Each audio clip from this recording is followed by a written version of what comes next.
Pour ça, quand on a fait la guerre, là, machin, moi, je l'admets pas, parce qu'on n'a pas le droit de faire ça. Je veux dire, on n'a pas le droit.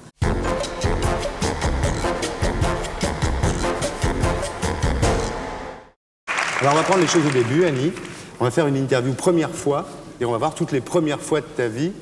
Et on va essayer d'abord de parler de ton premier souvenir. Est-ce que tu as une mémoire de ton premier souvenir? Ben, j'en ai tellement.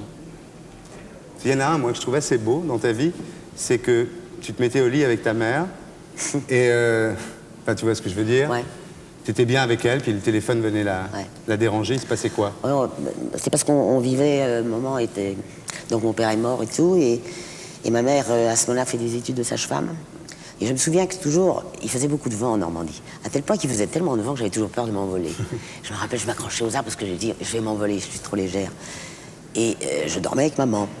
Et je me souviens, les temps, c'est là où il faisait, tu vois, c'est comme au théâtre, tu vois, au cinéma, enfin, on parlera ça après. Oui, c'est-à-dire que t'es bien, t'es au bon chaud, comme ça, il a été bien et tout, tu dors, et puis il fait froid dehors, tu sais, tu te dis, oh là là, si je sors, je vais m'envoler, ou je vais avoir froid, ou je vais mourir. Et puis ça, on te téléphone. Et ça, c'est horrible, parce que j'écoutais comme ça, et puis, alors oui, depuis combien de temps, les heures? Oui. Les autres sont merdés. Le fatidique, j'arrive. Et ben, je vais vous dire, ça m'a tellement marqué que finalement, j'ai fait la même chose à ma fille. C'est ça que je me pardonne pas. Alors, la première peur, ça devait être pendant le bombardement américain, j'imagine, au moment de la libération, non? On pouvait pas partir, parce que d'abord, on avait les bombardements, ça, c'était pas grave. Et puis, une nuit, la nuit du 5 au 6 juin, il y a eu un bombardement effrayant. Et à ce moment-là, on est allé à la cave. Et puis après, on avait fait des petites tranchées, on était là. Et là, on a compris que c'était le débarquement. Parce que les avions qui passaient, qui nous bombardaient pas nous, mais qui nous bombardaient quand 60 000 tonnes de bombes, enfin, c'est une horreur. Et on a compris que c'était le débarquement. Tu sais ce que c'est d'avoir la trouillomètre à zéro, là, en plus, on se dit, peut-être qu'il y en a un qui va mourir ou être blessé. Qu'est-ce qu'on fait? Je veux dire, c'est atroce, tu vois. Je pourrais jamais. Pour ça, quand on a fait la guerre, là, machin, moi, je l'admets pas, parce qu'on n'a pas le droit de faire ça. Je veux dire, on n'a pas le droit. Voilà. L'Irak, tu veux dire? Ah oui. Tu étais contre? Ah si, j'étais contre. Oui, je suis encore. Et ton premier jour à Paris, tu t'en souviens? Oui. Paris, c'était une horreur. Je suis arrivé et on me fout, hop, au lycée Hélène Boucher. Très beau, impeccable. Mais moi, j'arrive de ma province, déjà sinistrée, j'ai plus de maison, j'ai plus rien. Tu sais ce que c'est de plus avoir de maison?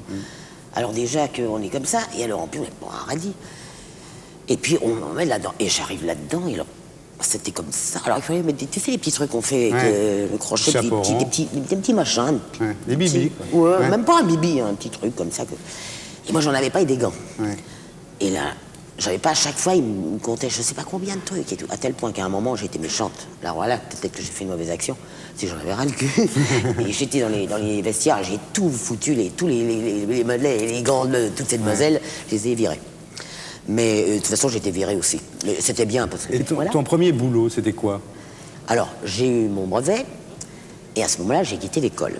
Et à ce moment-là, j'ai fait des sottises, c'est-à-dire que j'ai commencé à voir les journaux, etc. Alors un jour, j'ai vu un journal qui s'appelle l'Opéra. L'Opéra, tu sais, c'est un journal comme ça, et je vois audition rue Pergolèse. Et c'était un dimanche matin, j'ai pas été à la messe, et je suis allé, j'ai pris mon métro là-bas à Pergolèse, je suis arrivé dans un endroit, c'était le cours Claude Viriot et Henri Bosque, et me voilà-t-il pas que j'arrive, timide, tu peux savoir ce que j'étais. C'est rien de le dire. Tu demanderas à Rochefort, il te le dira. Et j'arrive là, et puis j'attends terrorisé, je me dis, qu'est-ce que j'ai mis là? Et puis tout le monde passe, et moi je me dis, oh, je vais m'en aller. On me fait, et vous? J'avais le loup et le chien. Je l'ai sorti, là, celui-là, après. Je n'ai plus su qu'une fable, et c'était celle-là. Et alors il m'a dit, passez là, alors je l'ai passé. Alors il me dit, mais qu'est-ce que vous faites? Alors à ce moment-là, je voulais quand j'ai début à l'école, je voulais faire comme ma mère, sage-femme, mais j'étais trop jeune, alors on m'avait mis dans une école d'infirmière, de je sais pas quoi, et d'assistante sociale, enfin bref.